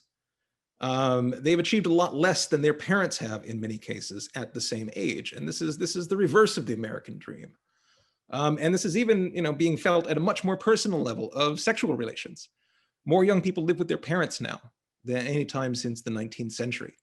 You know, young people in terms of their dating, their forming relationships, they're just way, way behind. And this is bound to produce enormous existential unhappiness. So, you know, I think the real question is, are young people going to feel more of a sense to kick over the system and dismantle things? Or are they going to try to work within the system to make things better? And I very much hope it's the latter, but I can't guarantee it. And in some sense, I can't completely blame young people for believing that change in the system isn't going to be possible. So, you know, I actually have a whole somewhat elaborate system of thought about what the Republican Party ought to do, but I think it rests on the central insight that most politicians and most institutions don't care about us. And they make this evident in lots of ways. And the question is, what would a political entity, an organization that cared about you do differently? And I think they would think more systematically about ways in which you could use help at various points in your life, not solving your problems for you by any means, but thinking, you know, about how you could actually improve yourself, what it would take to actually get you past. I'm going to steal a line from my colleague Brink Lindsay at the Niskanen Center. You know, in too many ways, both parties with this hands-off approach, not just towards industrial policy, but all kinds of developmental policy, are like the farmers who say, don't use fertilizer, don't use a plow, just use what the good Lord gave you, wind and rain and sun. That's all you need to grow crops. But in fact, that's not the truth. And you actually will have much better yields if you actually apply fertilizer and rotate the crops and use advanced machinery and even satellite imagery and all the other things that are common on farms nowadays. And in a similar way, I think that, you know, we can do a lot to intervene to help young people have better prospects in life. And just to give you one real quick example, you do have a lot more low-income minority students enrolling in college than was the case 2 decades ago, but the rates of those who finish is actually somewhat worse. Only 34% of Black men finished their bachelor's degree in 6 years, compared to the average rate of 60%. And what the few number of institutions have found is that a lot of students just need some help getting past certain roadblocks that they have that derail them. Sometimes it's financial help in terms of money for textbooks or Metro cards if you're in a city to get around. A lot of them just don't have any contact with a human being who can advise them. And a lot of them are not tracked by the universities to see how they're doing and try to intervene before they drop out or just get into real problems. So that's an institution that would care about its students. And you could see the similar kind of program writ large for a government that actually cared about its citizens and wanted to do what it could to help them fulfill their potential. So, I don't really blame the young people for feeling alienated by the system. And I actually think the system has to change to try to dissipate and ameliorate that alienation. Well, on behalf of all of my fellow young people here, we find wisdom in both of Jeff's and Shadi's points of view here, and we'll be taking them into consideration as we age to the point that all y'all are at. So thank you for that. Real quick, we are getting up towards the end of the question time frame here. I'm going to try to take at least 4 more. I can't promise I'll be able to do more than that, but I'll try to take as many more as we can. And do bear in mind, everybody, that Shadi and Jeff will certainly be invited to future forums and perhaps even debates as well moving forward, just because these are questions that we definitely need to revisit in new ways and perhaps with new friends as well as we move further into 2020 and 2021. So if you don't get a chance to ask now, worry not, there may well be a chance sometime further in the future. So, okay, so I'm going to call on Amanda's iPhone. Amanda, is it you asking the question or is it your iPhone asking the question? I think I'm asking the question. Okay, thank you. I'm not as savvy as you guys with technology, so I apologize. I am in rural Idaho, way up north. We're a very conflictual and divided community right now. And it's very concerning to me. And I definitely lean more left.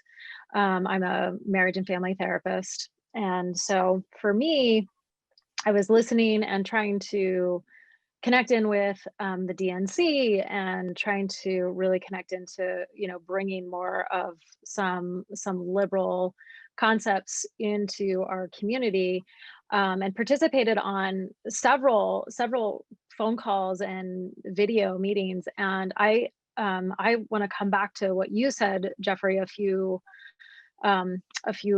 answers ago, which was that, Trump is a response to what has been created in this society. And I grew up in rural Pennsylvania as well. And I have a very big concern that even if Biden wins this election, that the liberal left and the DNC is not reaching these communities. The rhetoric and the lack of communication and listening into our communities is very, very concerning to me. And so I would really love to hear, Shadi, maybe your input on this is like, how do you see us getting safely into a new position with the Democratic Party?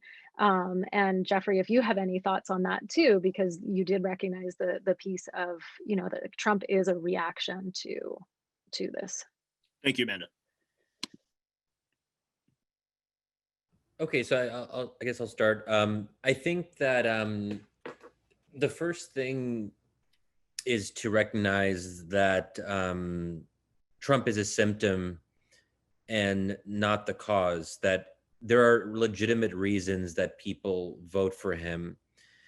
And once we sort of reorient our response to Trump supporters in that manner, we can actually get better at reaching out to them. Because if your starting premise is that every Trump supporter is by definition a racist or a bad person, you're not going to be effective in reaching out to communities where the majority of people voted for Trump in 2016 and perhaps in 2020.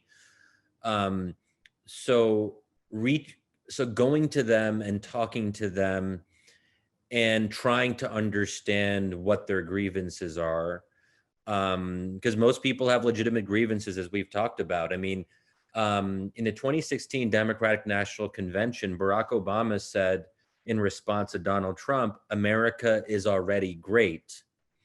And that's obviously in contradistinction to "Make America Great Again."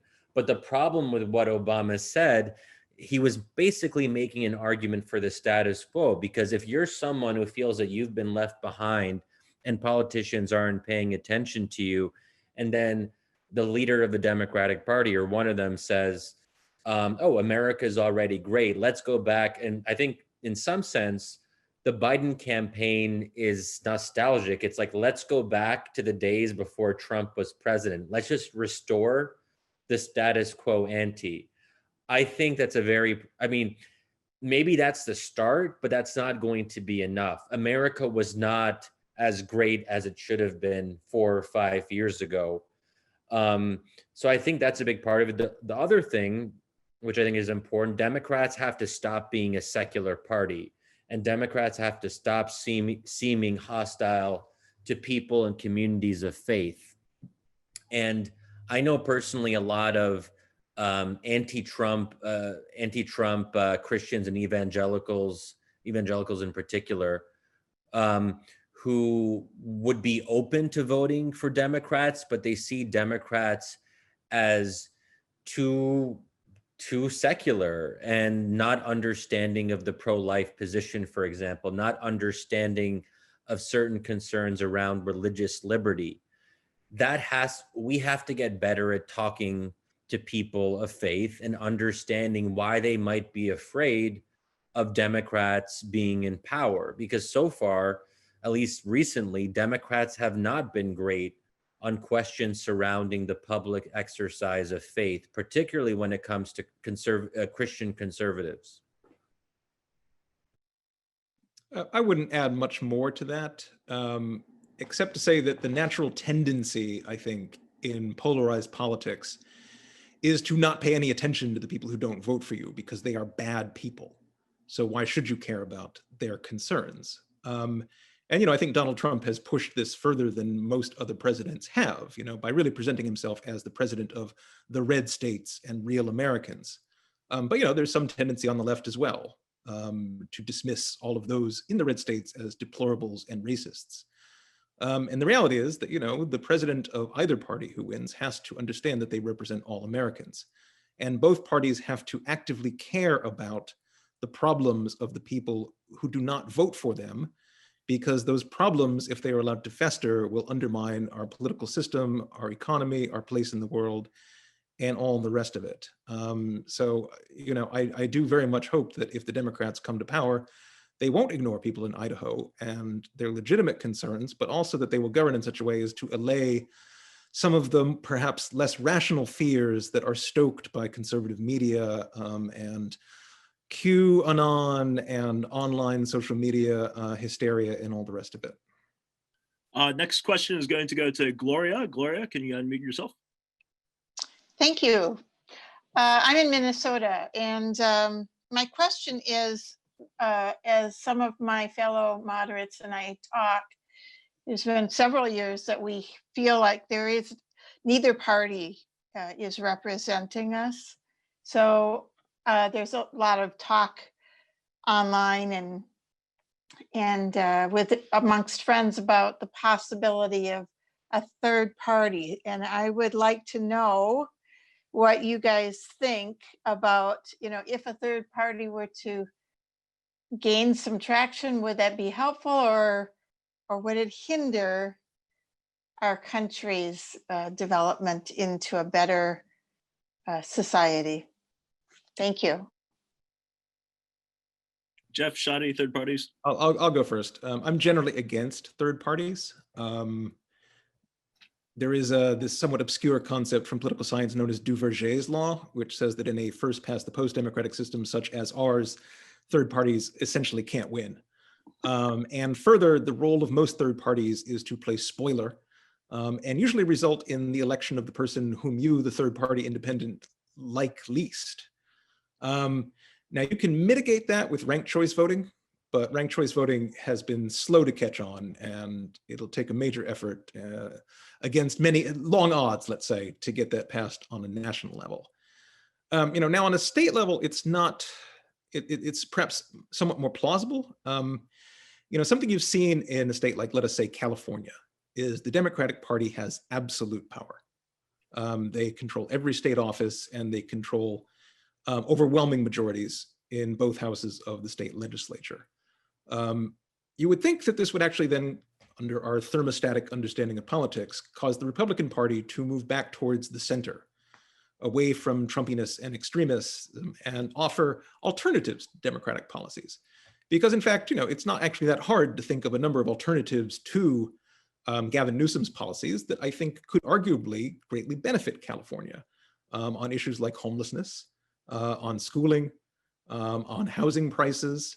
And yet this doesn't happen. Instead, just people double down in California and put out fake voting boxes and all sorts of other things like that. So, it's possible that there could be an opening for a third party in California if enough people get sufficiently discontented with the Democratic Party and don't feel like their concerns are being processed through that dominant party.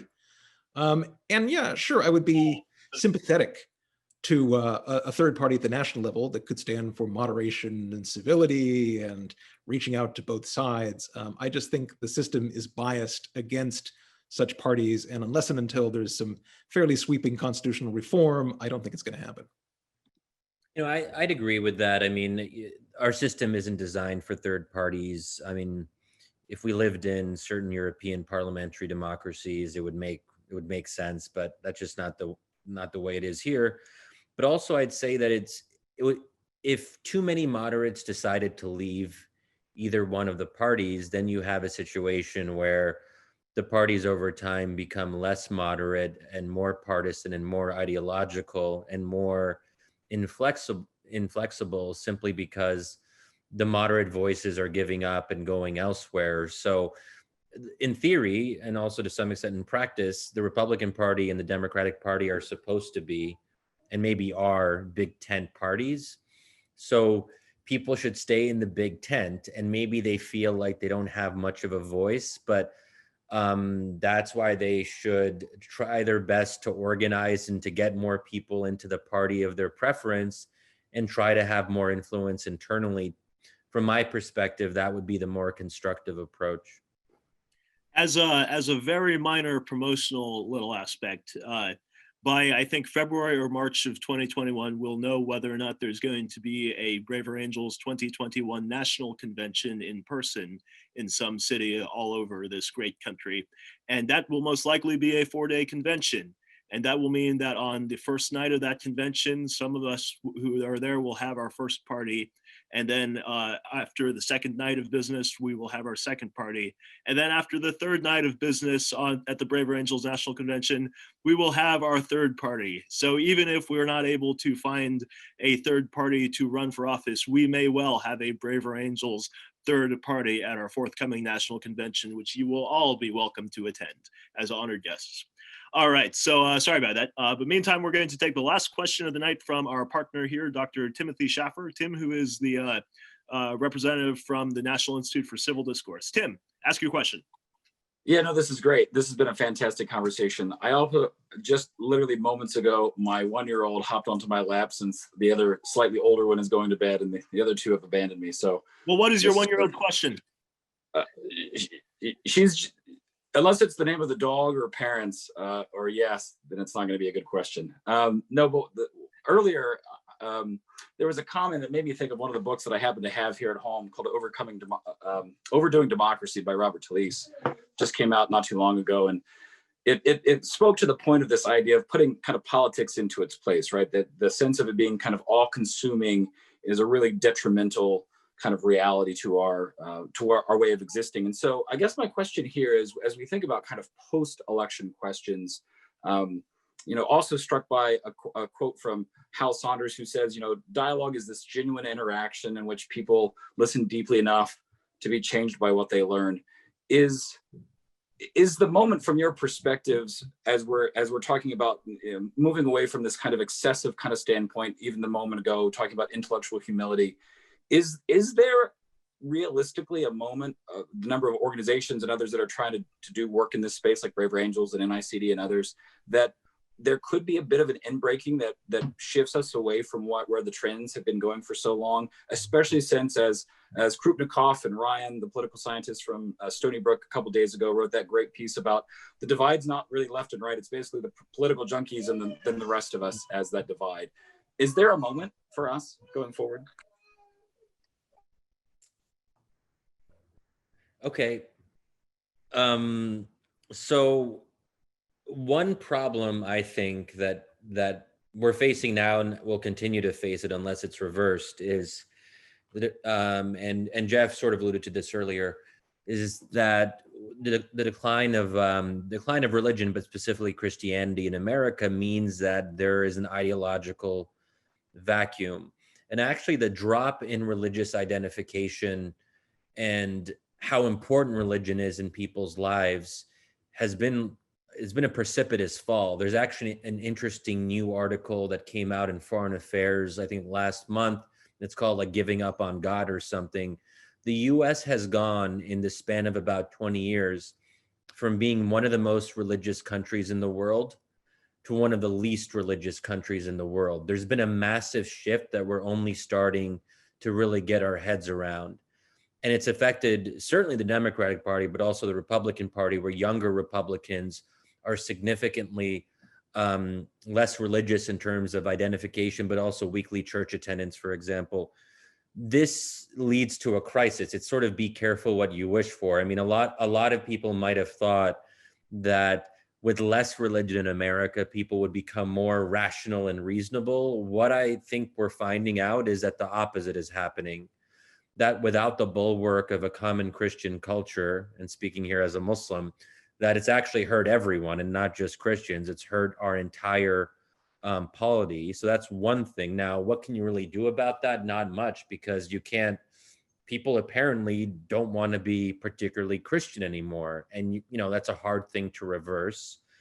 I think that, you know, one path forward, I mean, so actually, I don't really have an optimistic answer because there aren't clear ways to address that. What I would say, though, is that it is possible to talk about epistemological and intellectual humility, and you don't need religion for that necessarily. Everyone can kind of get on board with that intellectually. In the last 4 years, we've seen more discussion about this. It hasn't gone totally mainstream, but I think you see pockets of this kind of discourse, and it really comes down to intellectual modesty. It's hard to actually get people to understand this. They might say they agree with it in principle, but the problem is if you feel so passionately that the other side is bad, it's hard to take a step back and say, well, Trump supporters aren't bad, or it's hard for Trump supporters to say that pro-choice folks aren't murderers or whatever it might be. So should there be more dialogues? Should we try to find ways to build some local dialogues and kind of get them up to scale on the national level? I think we have to be creative about how we can reach out to a larger number of people with these kinds of messages. But at the most basic level, it should start with local communities. If this isn't an idea that a lot of people talk about in your local area, introduce those ideas and see how people respond. In the end, the place we can have the most impact on is our local community. Or at least that's sort of that's maybe the place to start. But that doesn't offer a solution, but at least it offers a starting point. Jeff? Yeah, I would echo that idea that if there's any part of our politics that actually is fairly functional right now, it's on the local level. Because that's one of the few places that people who disagree on ideological matters come together to solve problems. Perhaps because there's no alternative but to work together under those circumstances. I was quite taken with the book I read, I think earlier this year, Ezra Klein's book, Why We're Polarized. And I tend to go along with his argument that, you know, in years past, your identity as a man, a woman, your religion, where you live, your education, your race, your ethnicity. These would have been somewhat separate identities, but that the way the current politics have gone, they've all become stacked and identified with one party or the other. And compromise is very difficult under those circumstances. And to tie this all back to Arthur Schlesinger, I do remember from my reading of his book when I was a grad student that he pointed out that this tendency toward fanaticism is very old in American history, and it's not necessarily tied to religion or to a particular political orientation. In his novel, The Blithedale Romance, he writes of one of the characters that such people will keep no friend unless he make himself the mirror of their purpose. They will smite and slay you and trample your dead corpse underfoot all the more readily if you take the first step with them and cannot take the second and the third and every other step of their terribly straight path. And I think that's the model to beware, both in yourself and others. If you see yourself heading on that kind of fanatical path, take a step back. I think, I don't need to expand too much on this to the Braver Angels group, because had you been so step-minded, you probably wouldn't be here in the first place. But be evangelists for this kind of outlook in your communities at the local level. Not so much that you're persuading people to come around to your point of view, so much that you're trying to come around to a position that you can actually talk civilly and get beyond some of these issues that come from your identities to solve common problems. Ultimately, it really is about the means and not the end toward the fulfillment of democracy. And with that, we are just about out of time. So I'm going to thank everybody for joining us, and thank you, Jeff and Shadi, for being here. This was one of my favorite events I've run with the America's Public Forum event. So I appreciate you two being here for this. With that, thank you, Jeff, and thank you, Shadi. Thank you. With that, I just have a few quick announcements. Ibrahim, if you could go ahead and share all the links, sir. Thank you very much. So this is the America's Public Forum event. The America's Public Forum event is a co-sponsored project between Braver Angels and the National Institute for Civil Discourse, and occasionally other partners, in this case, a magazine called American Purpose. What we try to do with the America's Public Forum event is do homage to the great tradition of intellectual discourse for the broad public in American life that has at so many times in our history been one of the things that has been most important for preserving our democracy. We're honored to be working with both the National Institute for Civil Discourse and American Purpose for this particular event. For those of you who do not know what Braver Angels is the nation's largest fully bipartisan, grassroots-run civil discourse organization working to bring Americans together across political and cultural and ideological divides. And for all kinds of reasons, you can see that this is one of the most important things to be doing right now, not only across the divide that Jeff and Shadi so wonderfully demonstrated today, but across so many other divides, including to the kinds of people that they have been talking about as well. We work on as far right as we can go, as far left as we can go, and with everybody in between, because we Americans really are all in this wonderful experiment in democracy, and doing discourse like this on issues that really matter, where we never will agree, but where we have to come to some kind of conclusion, is what makes America great. And so over the course of the next 2 weeks before the election, we'll be doing a lot of workshops, debates, various other programs. After Election Day, all the way up until Inauguration Day and far beyond throughout 2021, throughout the 2020s, we'll be doing many more events to bring Americans together as things get heated, to hopefully find some kinds of common ground. And we invite you to join us. Because we're a volunteer organization. I'm a volunteer. Dennis is a volunteer. Ibrahim's a volunteer. We're all volunteers here. And in order to bring this kind of work to more people, and that is what we really think we need to do, is bring this to many more Americans than have received it so far. We need your help. So you'll see in the links that Ibrahim provided a link to join Braver Angels. Feel free just to subscribe to our newsletter, or feel free to join us as a member, or feel free to volunteer to work with us at whatever set of projects you'd like to. We do this kind of event. We also do debates and workshops and book conversations and film screenings and all kinds of things. There's all kinds of ways to get involved, and all you need to do is know that you want to get involved in it. So from our beloved community to yours, let's build a house united, and always feel free to reach out to us. So with that, Jeff, Shadi, I'm quite honored that your first official interaction was in the context of Braver Angels, and I look forward to seeing you two on one of the next ones that we managed to nab you for as well. Meantime, everybody else, I personally look forward to seeing as many of you as are interested in coming to futures of ones of these and other events. So thank you for being here and have a wonderful night.